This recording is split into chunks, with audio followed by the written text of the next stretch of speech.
Nəsimi filmindəki edam səhnəsinin necə bu qədər realist çəkildiyini heç düşünmüsüz? Gəlin göstərim. Mən əbədiyyət üfüqündə doğan günəşəm.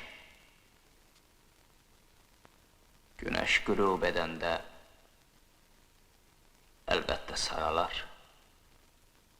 Rasim Balayev özü bu səhnə barədə çox maraqlı məlumatlar verir. O deyir ki, daha əvvəl edam səhnəsinə çəkilməmişdim. Bilmirdim necə edəcəm. Filmin ssenari müəllifi İsa Hüseynov mənə gətirib mıx verdi ki, əlimdə sıxım. Sıxdım, qan çıxdı, amma ağrını hiss etmirdim. Buna görə də həmin səhnədə inilti istifadə etdik. Ayağın soyulması isə daha maraqlıdır. Balayev həmin ayağın özünün olmadığını deyir. Çəkiliş zamanı qarpız yeməyə gediblərmiş. Rejissor da başqa adam tapmağı tapşırır. Nəticədə Nəsiminin ayağı kimi çəkdikləri ayaq İşıqçı Rüstəm adlı bir şəxsin imiş. Bu kimi məqamlara baxmayaraq, həmin səhnə kino tariximizin ən təsirli səhnələrindəndir. Bu filmdə Nəsiminin dediyi hansı sözlər indi də yadınızdadır?